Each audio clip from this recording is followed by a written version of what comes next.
नमस्कार। हमारे मेहमान कार्यक्रम में आप सभी दर्शकों का हार्दिक स्वागत है। आपके साथ मैं हूं मोहिता कोठियाल मनादुली।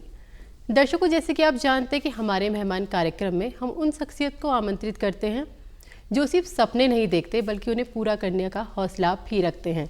तो इसी कड़ी में आज हमारे साथ हमारे कार्यक्रम में मौजूद हैं दीपक सिंह तोपाल जी, जो गायक और संगीतकार भी है। सर, बहुत बहुत स्वागत आपका। तो चलिए कार्यक्रम की शुरुआत दीपक जी यहाँ से करते हैं। सबसे पहले हमारे दर्शक ये जानना चाहते हैं दीपक जी कहाँ से आते हैं, बैकग्राउंड क्या है?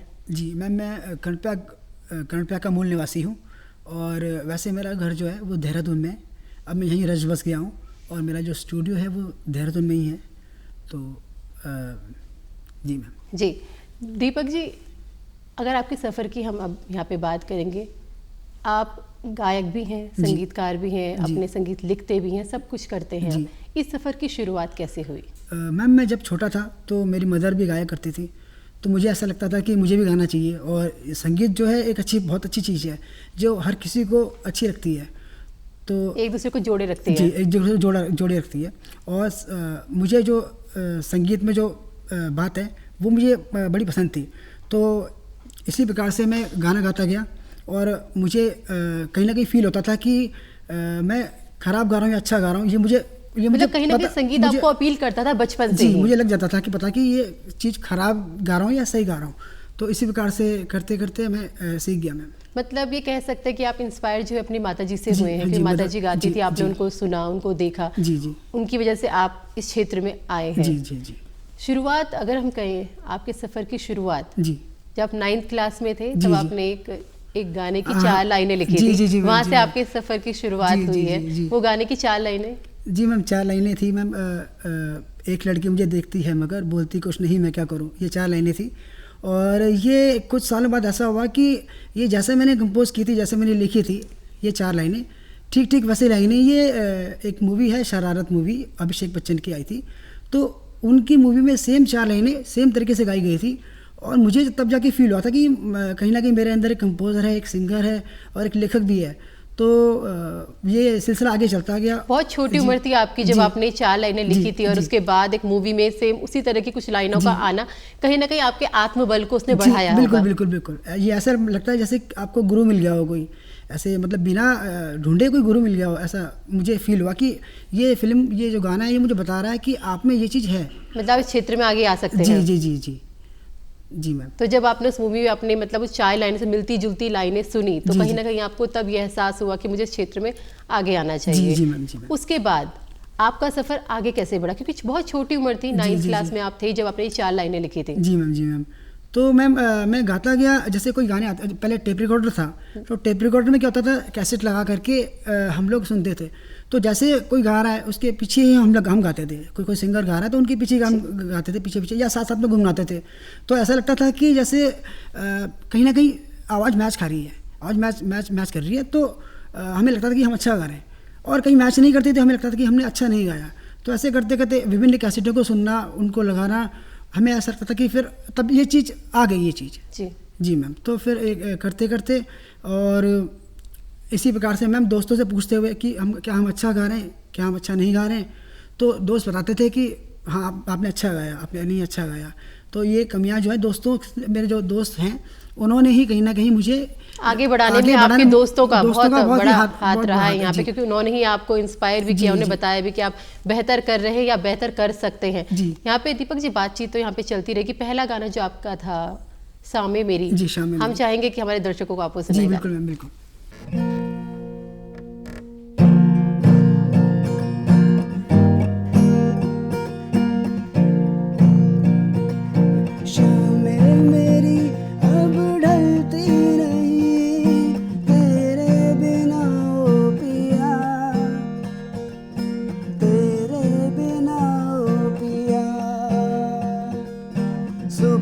मेरी निकलती नहीं तेरे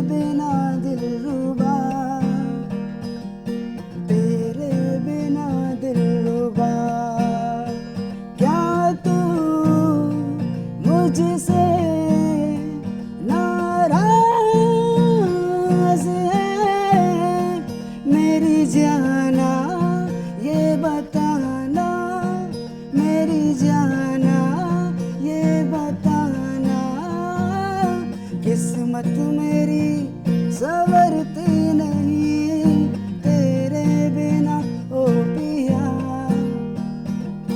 तेरे बिना ओ पिया।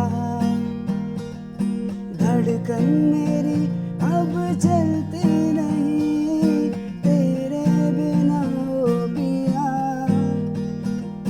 तेरे बिना ओ पिया। दीपक जी बहुत ही बेहतर, बहुत ही अच्छा लगा ये गाना हमें सुन के। दीपक जी, कोई भी जब आप संगीत गाते हैं या आप कोई गीत लिखते हैं तो उस वक्त मन में कुछ भावनाएं होती हैं। जब आपने गाना लिखा था उस वक्त आपके मन में क्या सोच के आपने गीत लिखा? मैम देखिए, हमें इंस्पिरेशन तो कोई ना कोई सॉन्ग देता ही है, इंस्पिरेशन।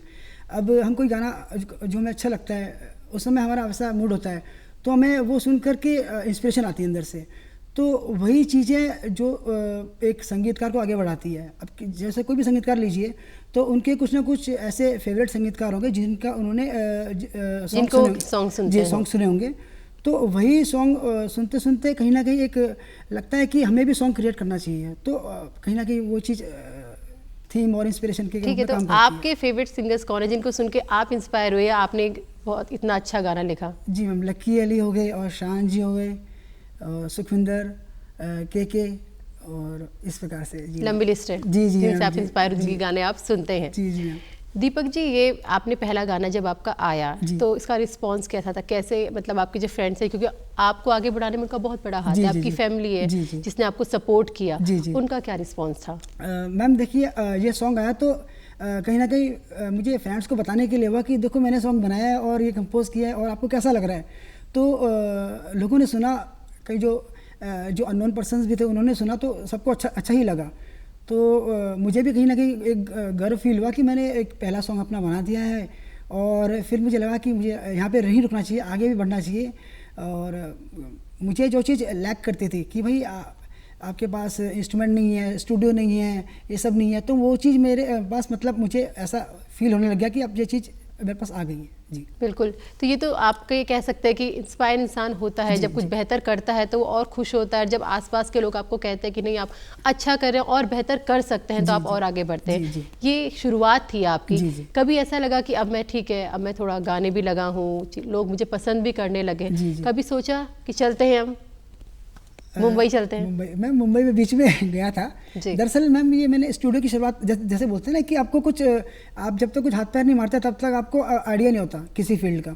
तो ये जो मैंने स्टूडियो सेटअप डाला ये मैंने मुंबई से आके ही डाला। मतलब मुंबई में जस्ट मैं गया 6 महीने, मुझे लगा कि कोई मदद करेगा और कहीं ना कहीं से मदद मिलेगी। बट ये क्या होता है कि मुंबई में नेपोटिज्म बहुत चलता है और वहाँ पर एक आम इंसान को और मिडिल क्लास आदमी को कोई ज़्यादातर पूछता नहीं है। तो जब मैं वहाँ से आया 6 महीने, जब मैंने देखा हाथ पैर मार के 6 महीने स्ट्रगलिंग पीरियड रहा आपका? हाँ मैम, तो मुझे कुछ पता नहीं चला, मतलब मुझे ऐसा लगा 6 महीने जो आपका वहाँ पे एक्सपीरियंस था वो क्या था? क्या सोच के आप गए थे?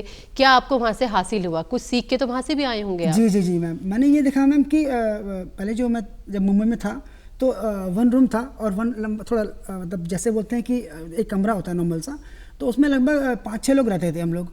तो उसमें साथ में मतलब कभी खाना पकाने में जैसे होता ना, जैसे कि कई लोग एक नंबर लगता था, हर चीज़ का नंबर लगना उसमें, उस चीज़ में। तो उसमें मैं देखा कि काफ़ी इतना स्ट्रगल है। अभी तक मैं घर में था तो घर में सारे सुख साधन थे। घर में क्या होता है कि फादर मदर हेल्प करते थे। तो अब वहाँ पे अकेला एक पारिवारिक जो आपका बैकग्राउंड रहा, आर्मी बैकग्राउंड से रहे हैं? आर्मी बैकग्राउंड, मेरे फादर थे आर्मी में, तो वो 10 महारेजिमेंट में थे वो। तो उनकी जो पूरी जो जर्नी है, मतलब मुझे बहुत ही उनसे, भले वो इस फील्ड के नहीं है लेकिन उन्होंने मुझे बहुत ही हौसला दिया है फादर ने। और बोलते कुछ नहीं है लेकिन उनके जो फेस में जो एक्सप्रेशन है उनसे पता लग जाता है कि उनका मतलब क्या कहना चाहते हैं वो, क्या उनकी मतलब मन में है। तो उन्होंने इस प्रकार से मुझे बहुत वो किया। और मदर ने भी मुझे आगे बढ़ने के लिए कहीं ना कहीं, हालांकि वो रोकती थी कि सिंगिंग में नहीं जाना इसमें फ्यूचर नहीं है, बट ये होता था कि कहीं ना कहीं से मम्मी से भी इंस्पिरेशन मिलती थी। जी बिल्कुल। तो आप बता रहे थे कि आप उस कमरे में रहते थे वहाँ पे, वहाँ से कैसे आपने सोचा कि नहीं यहाँ अब नहीं हो पाएगा, अब मैं वापस जाता हूँ? जी मैम, जब मैं थोड़ा बीमार भी पड़ा मैम बीच में ना, क्योंकि वहाँ पे कोई केयर टेकर नहीं था, ऐसे कोई मदर भी नहीं थी।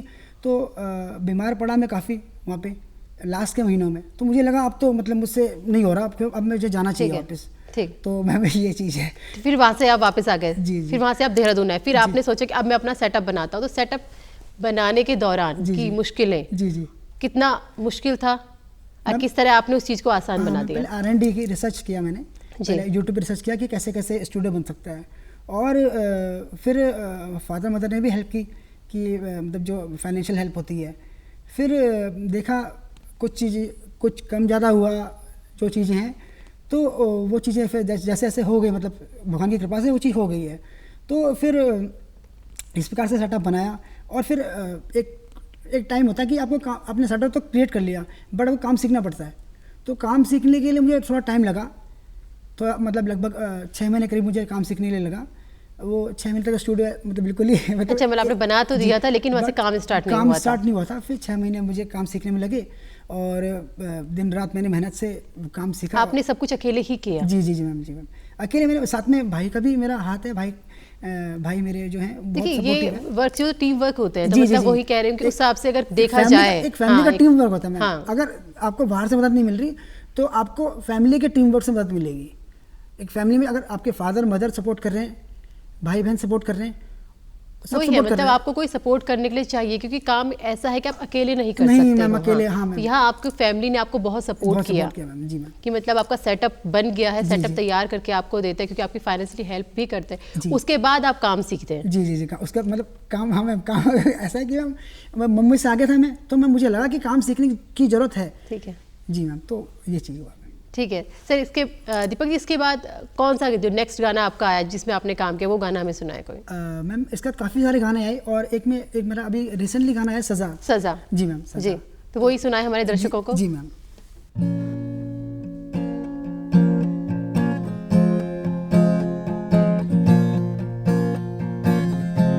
सजा तू दे गई तू सजा, वजह ना दे गई, ले गई मेरी जान, बिन तेरे आखिर किस तरह हम जिए, रब से तू पूछ ले यारा, रब से तू पूछ ले, सजा सजा सजा सजा।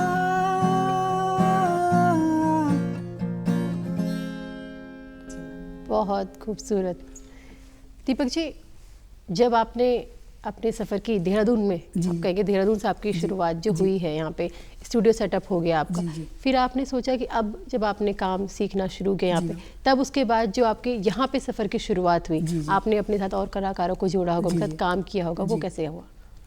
मैम जब मैंने मतलब फेसबुक के थ्रू मैं अपनी मार्केटिंग किया करता था, फेसबुक हो गया, यूट्यूब हो गया, आजकल व्हाट्सएप पे भी पेज आ गया। बिल्कुल, सोशल नेटवर्क साइट तो आजकल बहुत बेहतर है। जी मैम, इंस्टाग्राम हो गया जी। तो इन सब के थ्रू जब मैं अपने सॉन्ग्स पहले खुद मैंने रिकॉर्ड किए, और मैंने खुद उसका वीडियो बना के खुद मैंने डाले, तो लोग जुड़ते गए, कॉल्स आती थी कि आप भी हमें भी अपने साथ फीचर कीजिए, और हमें भी चांस दीजिए। और कई बार ऐसा होता था कि हमें लेखक भी मिलते थे, अलग से लेखक मिलते थे, सिंगर्स मिलते थे, हर प्रकार के आर्टिस्ट, जैसे आपके इवन वीडियो में भी हो गए हीरो हीरोइन, हाँ ऐसे, तो उनको भी हम लोग कास्ट करते थे कि ठीक है हम आपको हेल्प करते हैं, और इस प्रकार से हमारा भी एक तरह से आगे प्रोसीजर बढ़ता गया, और उनका भी हेल्प होती गई। जी बिल्कुल, जो आपके नए जो कलाकार यहाँ पे जुड़ रहे थे, जी उनको मोटिवेट करना है, क्योंकि आपको भी मोटिवेट होना था, उन्हें भी मोटिवेट करना है, तो वो कितना मुश्किल होता था? मैम मुश्किल तो कुछ नहीं होता था, ऐसा लगता था अब जैसे खाली हैं, तो हमको ऐसा लगता था कि खाली टाइम पे हमको लगता था कि जो खाली टाइम होता है जो, उसमें हमें लगता था कि कहीं ना कहीं हमें कुछ ना कुछ करना चाहिए। जी। जैसे हर आदमी कहीं ना कभी एक ऐसा टाइम होता है, लीजर टाइम होता है हर आदमी का, तो वो सोचता है कि मुझे क्या करना है अब। जी। तो उस समय हमको लगता था कि अब हमें आर्टिस्ट के साथ कोलैब करना चाहिए, कोलैबोरेशन करना चाहिए। तो इसी प्रकार से हम कोलैब करते गए, और खुद भी हमने देखा कि क्या क्या नई चीज़ हो सकती है, स्टूडियो को अपग्रेड करना है, कोई नया इंस्ट्रूमेंट लाना है, कुछ करना है, तो वो भी हम लोग करते गए। और ये हम इस प्रकार से आगे बढ़ते गए। देखिए दीपक जी, आप किसी भी क्षेत्र में हो तो वहाँ पे उस क्षेत्र के एस्टेब्लिश लोग होते हैं। जी जी। आपका हमेशा एक इच्छा रहती है कि आप उनके साथ काम करें। हाँ। ऐसी आपकी कोई इच्छा रही हो या आपको कोई मौका मिला हो? जी मैम, जब तक हाँ, इसमें ऐसा होता है कि जो बड़े लोग होते हैं, जो मतलब जो ऑलरेडी सेटल्ड हैं जी, तो वो कभी भी ऐसे इस प्रकार से मदद नहीं करते कि आओ हम आपको चांस देते हैं। जी। इस प्रकार से स्ट्रगल तो दोनों साइड से होगा ना। जी। सीधी मदद नहीं करते कभी भी। तो जब आपने देखा होगा कोई अभी एक बच्चे का सॉन्ग आता बचपन का प्यार, तो वो जब पॉपुलर हो गया सॉन्ग तब जाके मदद की उन्होंने, या कोई सॉन्ग जब पॉपुलर हुआ था तब जाके वो लोग उसमें हाथ डालते हैं, तब जाके मदद करते हैं। और इस प्रकार से कोई एकदम से मदद नहीं करता मैम आपकी। तो मतलब अभी तक ऐसा एक्सपीरियंस नहीं रहा है कि आप किसी इस्टेब्लिश जो इस क्षेत्र के जो लोग हैं उनके साथ काम कर पाए। उत्तराखंड के भी कई ऐसे चेहरे हैं जो आज के क्षेत्र में, इस क्षेत्र में बहुत बेहतर कर रहे हैं। जी, जी, जी। क्या आपने कभी उनसे कांटेक्ट करने की कोशिश करी?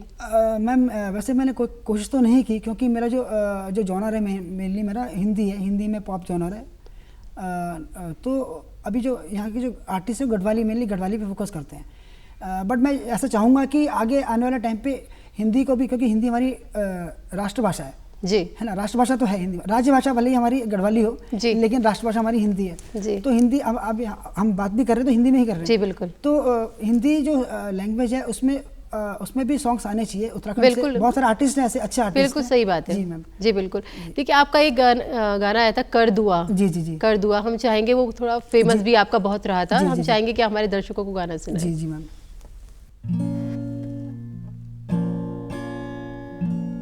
तेरे दम से मैं चला और चलता ही गया, मैं रुक भी ना सका, ना दम ही है भरा, मेरी जिंदगी खामोश है, मुझको अब ना होश है, तू कर दुआ, कर दुआ, कर दुआ, तू कर दुआ, कर दुआ, कर दुआ, तू कर दुआ, कर दुआ, कर दुआ, तू कर दुआ, कर दुआ, कर दुआ।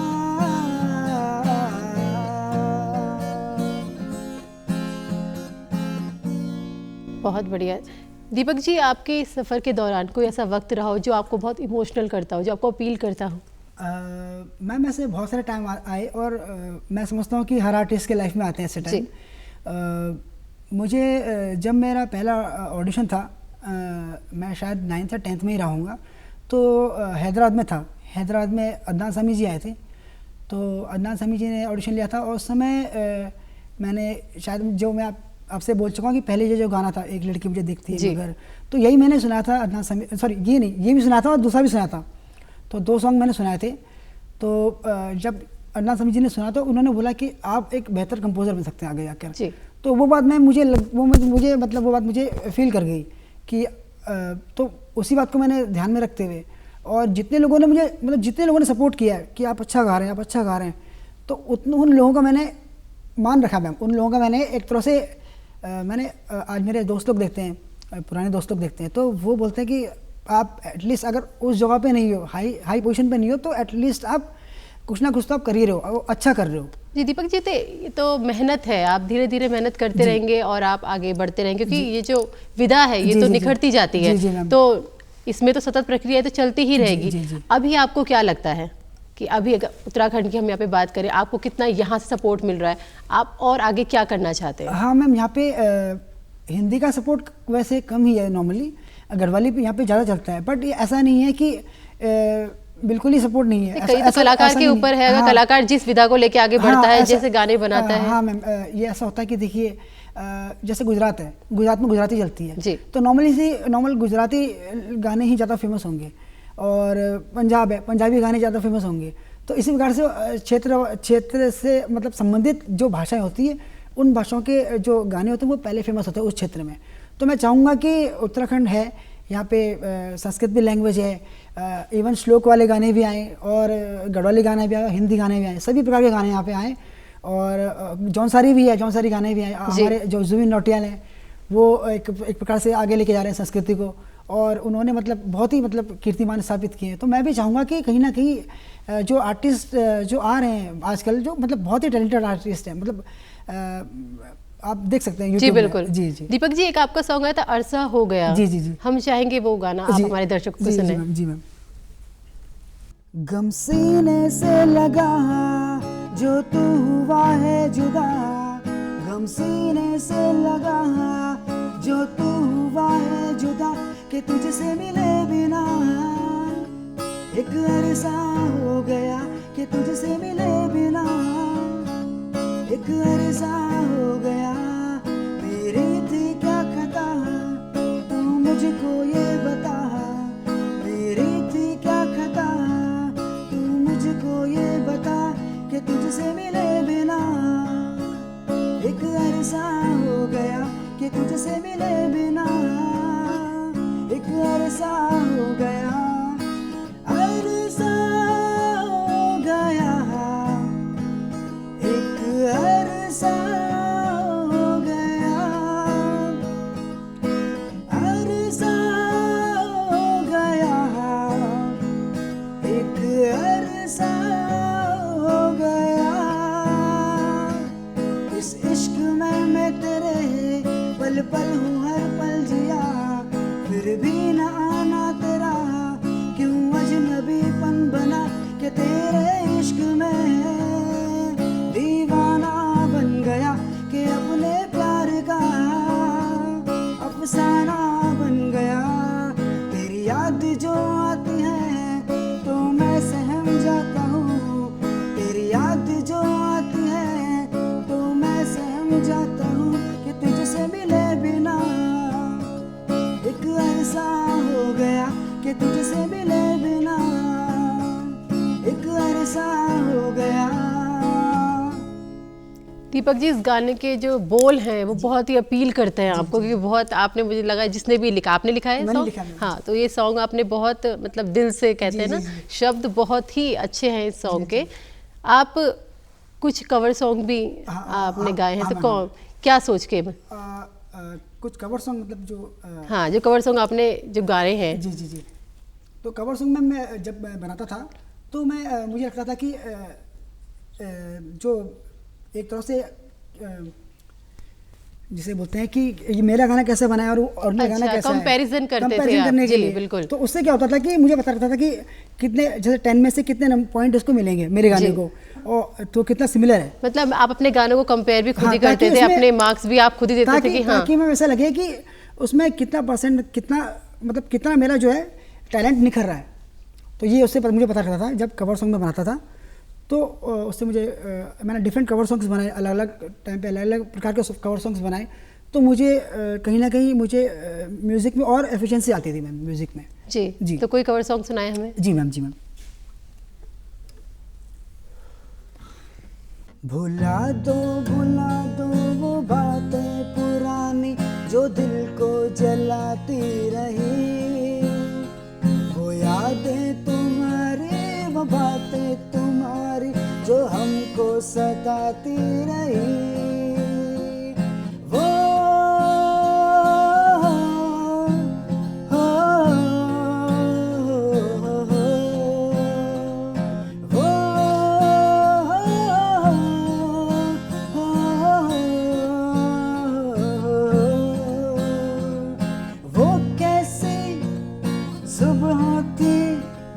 खुशियों का था सफर, सब यार संग थे, कोई थी ना फिक्र, दुख आया सुख खोया, गम बन गया हम सफर। भुला दो वो बातें पुरानी जो दिल को जलाती रही, वो यादें तुम्हारी, वो बातें तुम्हारी जो हमको सताती रही। बहुत बढ़िया। दीपक जी, आपकी आवाज़ सुन के ऐसा लगता नहीं है कि आपने संगीत की शिक्षा नहीं ली है, लेकिन कहीं ना कहीं क्या आपको ये लगता है कि इंडस्ट्री में आगे जाने के लिए आपको शिक्षा की आवश्यकता थी या लेनी चाहिए थी? कभी किसी मोड़ में ऐसा लगा हो? जी मैम, दरअसल ऐसा होता है कि किसी किसी में ऐसा टैलेंट होता है, किसी किसी में कि बचपन से ही उसे संगीत की परख होती है। तो ऐसे ही परख शायद मुझ में थी, शायद ऐसे टैलेंट। तो इसी प्रकार से मुझे लगा कि मुझे और इसको निखारना चाहिए। तो टाइम दर टाइम में इसको निखारता गया। आप खुद से तो रियाज कर रहे हैं, खुद से अपनी मेहनत कर रहे हैं, लेकिन कभी लगा कि चले कहीं सीखूं इसे? हम दरअसल मैं सीखने के लिए मैं गया था, बट मुझे ऐसा लगा कि वहाँ पे वही ट्रेडिशनल वे में सिखाते हैं सारे जमा बदनी साथ। आप उतना वक्त नहीं देना चाहते थे, इतना आपके पास वक्त नहीं था। उसमें बहुत टाइम लगता है मैम, और मेरे ख्याल से उसमें क्लासिफिकेशन होती है, डिफरेंट क्लासिफिकेशन। तो शायद उसमें वॉइस में फ़र्क पड़ता है। अब जैसे मेरी वॉइस है तो किसी किसी को ऐसे वॉइस, जैसे कैलाश खेर देखिए जी, कैलाश खेर अलग से उनकी आवाज़ अलग में अलग ही वो है, मतलब उनको सूफियाना वॉइस कहेंगे उनको। तो उन्होंने भी शायद मेरे ख्याल से ट्रेनिंग नहीं ली है, और काफ़ी सारे ऐसे सिंगर ऐसे जिन्होंने ट्रेनिंग नहीं ली है लेकिन वो अच्छा गाते हैं। जी मैम। तो अभी आगे की प्लानिंग्स क्या हैं आपकी, क्या सोचा आपने लिए? मैम प्लानिंग्स ये है कि कुछ कोलैबोरेशन करने, जो मतलब जैसे आपने बोला मुझे बड़े बड़े जो लोग हैं उनसे कोलैबोरेशन करना है। अगर ऐसा होता है, कभी चांस मिलता है तो, अगर नहीं मिलता तो जो मतलब ठीक ठाक जो लोग हैं, मतलब जैसे जो क्या कहेंगे जिन्हें, कि जो इसमें इस क्षेत्र में जो अच्छा काम कर रहे हैं, जो आगे बढ़ रहे हैं, अच्छा काम कर रहे हैं, जो मतलब मुझसे थोड़ा अच्छे ही होंगे, जो आपसे चाहूँगा। जी मैम। जी जो एस्टैब्लिश हो चुके हैं, जिनको लोग जानते हैं, आप चाहेंगे उनके साथ काम करना। उत्तराखंड के लिए आप जो यहाँ पे और जो सिंगर्स हैं, जो संगीतकार हैं, जो गायक आगे आना चाहते हैं, उन्हें क्या कहना चाहेंगे कि आपकी इतनी लंबी जर्नी रही है, आपका सफ़र बहुत बड़ा रहा है? जी मैम, उन्हें कहूँगा कि किस्मत, जैसे किस्मत भी बड़ा फैक्टर प्ले करती है, लेकिन आपकी मेहनत उससे बड़ा फैक्टर प्ले करती है। आपकी जो मेहनत है वो बिल्कुल अगर 100% है तो आपको सफलता जल्दी मिलेगी। अगर आपकी मेहनत 80% है तो आपको सफलता लेट मिलेगी। अगर आपकी 50% सफलता है और 50% मेहनत है तो आपको सफलता थोड़ी कम मिलेगी, देर से मिलेगी। है कि आप मेहनत का जो रेशियो है वो ज़्यादा होना चाहिए मैम जी, सफलता पाने के लिए। मैम दीपक जी, हमारे कार्यक्रम का समय यहाँ पे खत्म हो रहा है, तो आप जाते जाते हमारे दर्शकों को कोई गाना सुनाना चाहें? जी मैम। अनजानी राहों में तू क्या ढूंढता फिरे, दूर जिसको समझा वो तो पास है तेरे। सांस में हवा, जान में ज़मीन, दिल में खुला आसमां। प्यार है खुदा, प्यार है खुशी, प्यार से है दोनों जहां। तेरा ये आशियाना, मेरा भी आशियाना, वो झिलमिलाती आंखें, भोली सी अदा, वो धीरे धीरे चल के लहराती हवाएं, हमको ले जाए वहाँ जहाँ हो घर अपना हो। मेरी यादों ने पाया है आज तो मिलने का दिन है आया आया।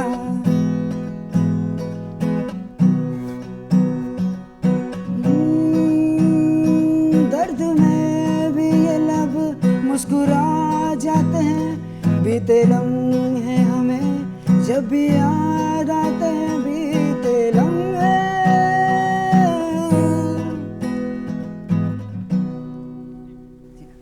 दीपक जी, बहुत ही खूबसूरत आपकी आवाज़ भी है, और हम यही प्रार्थना करेंगे कि आप अपने सफलता को चूमें और आप जो कोशिश यहाँ पे कर रहे हैं बहुत आगे तक बढ़े। बहुत बहुत धन्यवाद हमारे कार्यक्रम में सम्मिलित होने के लिए, यहाँ पे इतने खूबसूरत और इतने अच्छे गीत सुनाने के लिए। तो दर्शकों, ये हमारे साथ दीपक सिंह तोपाल जी यहाँ पर मौजूद थे। ये एक युवा हैं, उत्तराखंड में कह सकते हैं कि यहाँ पर कलाकार की कमी नहीं है। यहाँ पर बहुत सारे कलाकार मौजूद हैं, ऐसे कलाकार जो अपने हुनर को हर पटल में यहाँ पर दिखा रहे हैं। तो हम यही उम्मीद करते हैं कि दीपक सिंह तोपाल जी जिस ऊर्जा के साथ इस क्षेत्र में आगे बढ़ रहे हैं, भगवान उन्हें इसी ऊर्जा के साथ आगे बढ़ाए और वो अपने हर सपने को साकार करें। नमस्कार।